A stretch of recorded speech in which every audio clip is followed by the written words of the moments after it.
배달 매장은 마진이 얼마 남지 않는다 이런 얘기를 몇 번 했는데 어떻게 하면 배달 매출로 순이익을 더 가져갈 수 있는지 이야기해 보려고 해요. 저도 운영 1년차 때는 사실 거의 남는 게 없이 운영을 했어요. 지금 생각해 봤을 때 가장 큰 문제는 원가율이었는데 당시 40%가 넘어갔거든요. 그게 마진을 무너뜨리는 원인이었는데 장사가 처음이다 보니까 원가율 이런 계산을 하지를 않았던 거죠. 그 상태에서 열심히 해서 많이 팔면 남겠지라는 생각을 가지고 장사를 했는데 그대로인 제 모습을 보고 그때부터 수치로 접근을 하기 시작했어요. 보통 배달 매장의 순이익이 10%에서 20% 정도거든요. 반대로 말하면 매출 대비해서 총 지출이 85% 미만으로 무조건 맞춰져야 한다는 거예요. 완전 오토 매장인 경우에는 90%까지 해도 10% 가져갈 수가 있으니까 저는 나쁘지 않다고 생각을 해요. 이렇게 제가 말씀드리니까 사장님들 중에서는 저는 30% 남는데요 하시는 분들이 있는데 본인 인건비를 포함시키는 경우가 많았어요. 사장님 인건비를 빼고 이야기하는 거예요. 순이익에는 사장님 인건비를 넣으면 안 됩니다. 지출에서 중요하게 차지하는 첫 번째는 식재료예요. 원가율이라고도 하는데 배달용기까지 포함된 거고요. 이 비율이 40%가 넘어가면 남는 게 없으실 거예요. 그래서 저는 35%까지는 맞추라고 말씀드리고 싶어요. 제가 1억 파는데 1%만 낮춰도 100만 원이 생기는 거잖아요. 그래서 무조건 매달 쓰는 식자재를 매출 대비해서 엑셀로 계산을 하셔야 돼요. 두 번째는 인건비예요. 배달 매장은 인당 12시간 기준으로 최소 60만 원은 찍어야지 효율적으로 운영할 수 있다고 생각을 해요. 물론 사장님이 직접 일하시면 사장님은 80만 원을 찍어야 되고요. 저는 1억 기준으로 인건비가 16%인데 사장님들은 20% 이하로 맞춰야 돼요. 지금 직원 퇴직금 준비 비용도 포함시켜서 말씀드리는 거예요. 인건비의 특징은 뭐냐면 식재료와 동일하게 매출에 비례해서 비용이 올라갈 수밖에 없긴 하지만 다른 점은 계단식으로 올라가는 성질이 있거든요. 근데 내 매장이 계단식이 아니라 매출에 정비례해서 인건비가 계속 올라가고 있다면 이건 시스템이 잘못된 거거든요.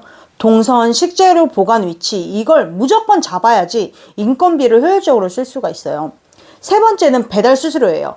매장에 따라 단건 배달이 많은 곳은 배달 대행비 포함 35%까지 나올 거고요.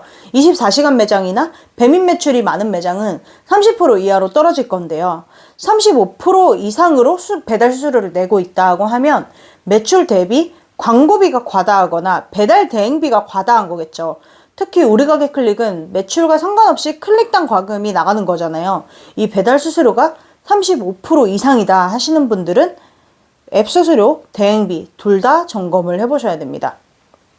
제가 세 가지를 말씀드렸잖아요. 아까 말씀드린 것과 같이 이 비용을 아끼려면 반드시 선행돼야 되는 게 시스템이거든요. 과발주를 해서 불필요한 공간을 차지하고 있다던가 화구에서 자주 쓰는 식재료가 너무 멀다거나 하는 이런 것들이죠. 근데 최악의 악수가 뭐냐면 장사가 안 돼서 혹은 매출을 늘리려고 이것저것 샵앤샵 추가하다가 재료도 많아지고 동선도 꼬이고 인건비도 많이 쓰게 되는 이런 현상이 발생해요. 이걸 방지하려면 아까 말씀드린 것과 같이 무조건 수치 계산이거든요. 매출 대비해서 어렴풋이 알고 있는 게 아니라 정확한 퍼센트를 알아야 돼요. 저 같은 경우에는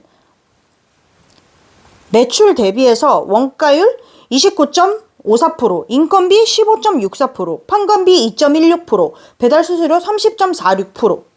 이렇게 매달이요. 근데 이걸 내가 안 하고 푸차에서 계산해준 대로 한다. 이건 말이 안 돼요. 프랜차이즈 본사에서 이야기하는 원가율보다 무조건 더 많이 나오게 돼 있거든요. 그러니까 세상 모든 게 다 똑같은데 내가 계산 안 하고 남들이 계산해주는 대로 살면은 이유도 모른 채 손해보고 살아가게 됩니다. 오늘의 결론은 배달 매장은 매출 대비 지출을 85%까지는 맞춰야 되고 이게 무조건 수치화가 되어야 한다는 겁니다. 혹시 내가 매출은 나오고 있는데 수치화하는 방법을 잘 모르겠다 하시는 분들은 저에게 메일 주시면 제가 선정해서 좀 도와드리도록 하겠습니다. 근데 유튜브 촬영이 될 수 있다는 점 감안해 주시면 제가 친절히 도와드리도록 하겠습니다.